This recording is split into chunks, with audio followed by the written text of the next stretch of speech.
One of the things I talk a lot about is land title insurance. It's one of the most misunderstood products in the real estate industry, and those misunderstandings cause a lot of problems. And so one of the things that I wanted to talk about a little bit, explain is why title companies can miss burdens in the record. And so what I mean by that is you buy a piece of property, and the title company is supposed to provide you with the list of all the easements and leases and other kinds of encumbrances that burden the property. But sometimes they miss things, and I'm not talking about things that are unrecorded. I'm talking about things that are in the public record that there's, that's what title companies are supposed to find. And so they do at times miss those things. It doesn't happen all the time, but it happens regularly. It happens on a fairly regular basis. And I've noticed over the course of my career, my 20-year career, certain patterns, right? And one of these patterns is, I see title companies regularly miss the same types of burdens in the record. So I want to talk about what those are. So when I say a burden, what do I mean? Typically, I'm talking about an easement or a lease. Okay. So I don't want to super dive into the details in this video, but most of the time your title insurance is not covering land use issues. So that's not what I'm talking about. I'm talking about some right that another person holds in your land, and that's in the record. Okay, so that's what I mean by a burden. It's typically an easement or a lease.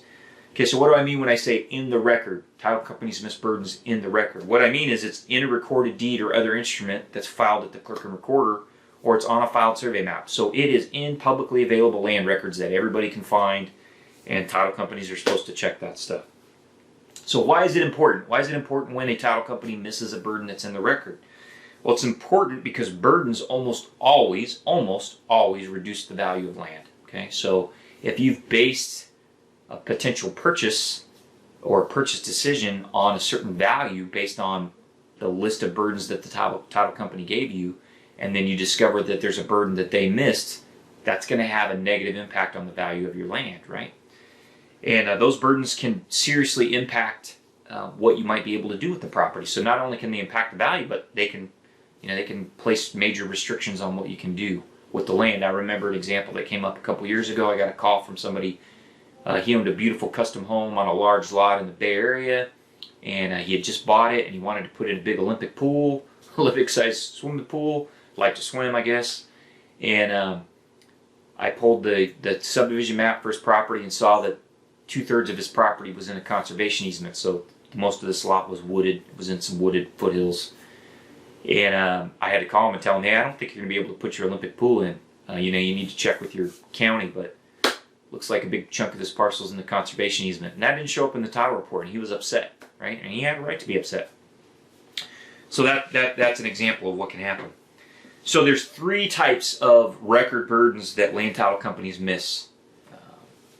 And that, again, this is a pattern that I've seen. So I've seen this happen more than once. Okay, so I want to go over those 3. There's 3. Okay, so 1, burdens that are described in the subject parcel grant deed. So in the land description for the deed for your parcel, you could have language that creates an easement right or some other type of land right for somebody else. Okay, it's typically a neighboring parcel, but it doesn't have to be.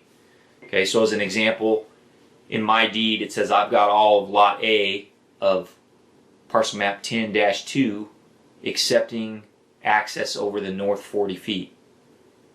Okay, well that language in my deed has created an access right for somebody over that 40 feet of my parcel. Okay, the second type of burden that land title companies will miss in the record is burdens that are described in an adjoining parcel deed. So it may be that in one of the neighbor's deeds, the neighbor has an easement over your property. So the deed for your property next door says all of parcel B per parcel map 10-2 together with a 40-foot access easement over parcel A of parcel map 10-2. That's an example. Okay, well, you may not see that if you just read your grant deed. You got to read the neighbor's grant deed to realize that they hold that right over your deed. And then finally, title companies miss burdens that are created or shown on filed survey maps. So it could be a subdivision map or a parcel map. Might also be a record of survey, depending on the circumstances. And so, as an example, you have a parcel map that goes in and creates maybe a public utility easement. The title companies will often not list those in the list of burdens that's on a title report. So why does this happen? Why do these three things happen? I've seen them happen over and over again. I think there's a few reasons, and this again is speculation on my part. One is, land descriptions and deeds can be hard to read, especially if the land description itself is complicated. So sometimes, people just the folks at the title company, maybe they read the deed, but they can't understand it. It's easy to miss things. Another problem could be title companies don't actually read the deeds at all. And we see that happen more and more as the title company work gets outsourced offshore. The quality of that work has gone down. And they'll pull the records from the title plant but not read the subject parcel deed, and they're almost certainly not reading the adjoining parcel deeds. Title companies don't look carefully at survey maps. I'm regularly surprised at how many title folks I meet that don't know how to properly read a survey map, a filed survey map. So title companies aren't pulling those maps. They're not checking the county surveyor map index, and even if they were, they're not reading the maps. So they're going to miss stuff that's shown on survey maps. And I talked about a little bit, but title companies, it used to be that every title company had a local title expert in each county that they worked in that knew the local land records, and those people are gone, almost all of them. That's a really sad thing that's happened to the title industry. So what should you do? I mean, this is depressing, right? I'm bringing you a bunch of bad news. Well, you can't just rely on your title insurance, guys. If you're involved in a real estate transaction or land development project, you need to do more than just buy title insurance. So you need to work with a good title company, first of all. Title insurance is important, and it does have value, but you need to be working with a good quality company. You need to work with a good land surveyor, right? Somebody that's going to check the survey records, that's going to read through your deed and the adjoiner deeds. And you need to perform good due diligence and involve your title company and your surveyor in that due diligence process. You might need a land attorney, depending on the value and complexity of the transaction. Make sure your land attorney and your surveyor and your title company are all talking to each other. And you've got a list here of things they can look for, right? I gave you 3. Those should be on the list of things that you look for when you're doing due diligence on your parcel. So, title companies do occasionally miss burdens in the record. And I explained why. Hopefully you understand. So, don't just depend on your title company.